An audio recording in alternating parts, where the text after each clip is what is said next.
நம்ம Sicily with Rabia சேனலுக்கு எல்லாரையும் வரவேற்கிறேன். இன்னைக்கு நம்ம பார்க்க போகிற வீடியோ சால மீன் குழம்பு.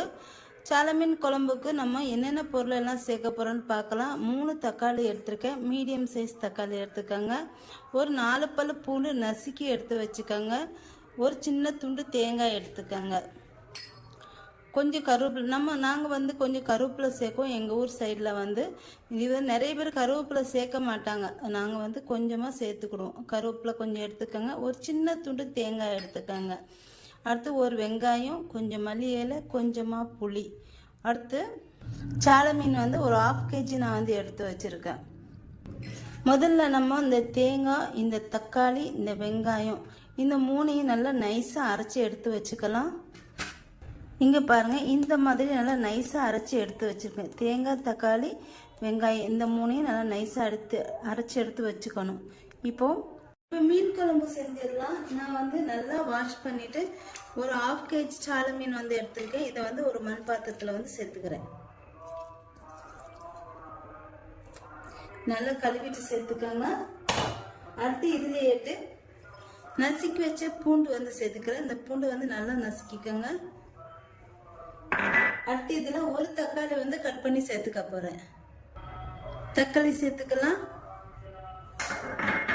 அடுத்து நம்ம கரைச்சி வச்சிருக்க புளி சேர்த்துக்கிறேன்.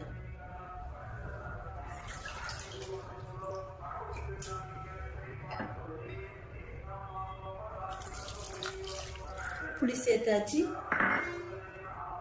அடுத்து அரைச்சி வச்சிருக்க மசாலா சேர்த்துக்கலாம்.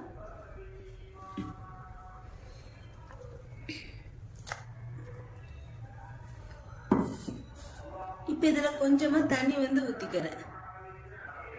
கொஞ்சம் கருவேப்பிலை சேர்த்துக்கிறேன்.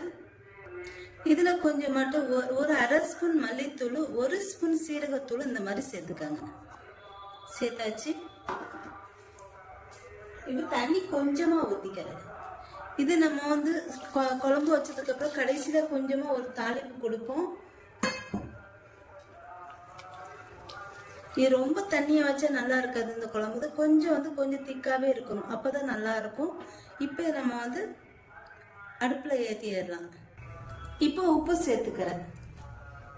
சேர்த்துட்டு குழம்பு நல்லா கொதிக்கணும். ரொம்ப கொதிக்க விட்டுறாதீங்க. ரொம்ப குழம்பு கொதிச்சுன்னா மீன் உடஞ்சிரும். அதுக்காண்டி இந்த மாதிரி செஞ்சுக்கோங்க.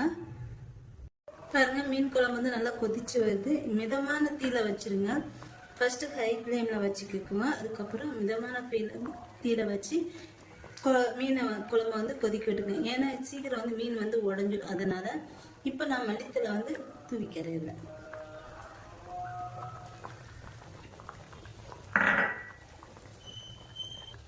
கரண்டி விட்டு கிளறவே செய்யாதீங்க. இந்த மாதிரி மண் சட்டியில் இந்த மாதிரி பிடிச்சிட்டு இந்த மாதிரி ஒருக்கா அலக்கி விட்டுக்கோங்க. இந்த மாதிரி அலக்கி விட்டீங்கன்னா மீன் உடையாமல் இருக்கும். கரண்டி விட்டீங்கன்னா மீன் உடைஞ்சிரும். அதுக்காண்டி தான் இந்த மாதிரி அலக்கி விட்டுக்கணும். இப்போ மீன் குழம்பு ரெடி ஆயிடுச்சுன்னு நினைக்க. இப்போ நம்ம குழம்பு இறக்கிட்டு இந்த குழம்புக்கு ஒரு தாளிப்பு கொடுக்கணும். திருநெல்வேலியில் ஃபுல்லாக என்ன செய்வாங்கன்னா மீன் குழம்பு வச்சுட்டு கடைசியாக தான் தாளிப்பு கொடுப்பாங்க. அந்த மாதிரி தான் நானும் செய்கிறேன். இப்போ இதை தாளிப்பு கொடுத்துடலாம். தாளிப்பு சட்டி ஏற்றிக்கங்க. அதில் ஒரு 3 ஸ்பூன் எண்ணெய் ஊற்றிக்கணும். ஊற்றிட்டு நல்லா காஞ்சதுக்கப்புறம் இந்த எண்ணெயில் ஒரு 1/2 ஸ்பூன் வெந்தயம் சேர்த்துக்கிறேன். இந்த வெந்தயம் நல்லா பொரியணும். நல்லா பொரிஞ்சதுக்கப்புறம் பொடியை நறுக்கி வச்சுருக்க வெங்காயமும் சேர்த்துக்கணும். நான் மிளகாத்தூள் நம்ம குழம்புல நான் மிளகாத்தூள் சேர்க்கவே இல்லை. அதனால் நம்ம இதுலேட்டு 1 ஸ்பூன் நல்லா மிளகாத்தூள் நிறைய 1 ஸ்பூன் நிறைய இதில் சேர்த்துக்கணும். இது இப்போவுமே சேர்க்கக்கூடாது. நல்லா வெங்காயம் இல்லாமல் நல்லா பொரிஞ்சதும் அடுத்து கருவேப்பிலை சேர்த்துக்கணும். கருவேப்பிலையும் சேர்த்துட்டு ரெண்டையுமே நல்லா கொஞ்சம் மல்லி இலையும் சேர்த்துக்கோங்க.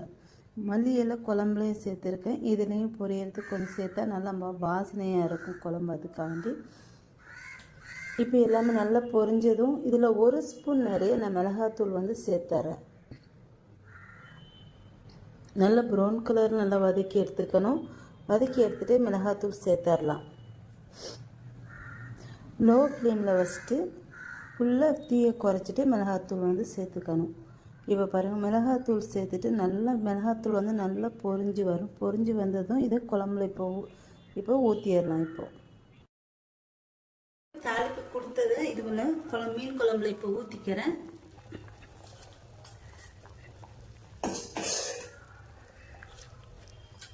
இதே மாதிரி நீனும் மீன் குழம்பு செஞ்சு பாருங்கள், ரொம்ப டேஸ்ட்டாக ரொம்ப நல்லா இருக்கும். சிசிலி வித் ராபியா சேனலை மறக்காமல் சப்ஸ்கிரைப் பண்ணி வச்சுக்கோங்க. நான் ஒரு நாள் டு ஒரு நாள் இந்த மாதிரி வீடியோஸ் எல்லாம் போடுவேன்.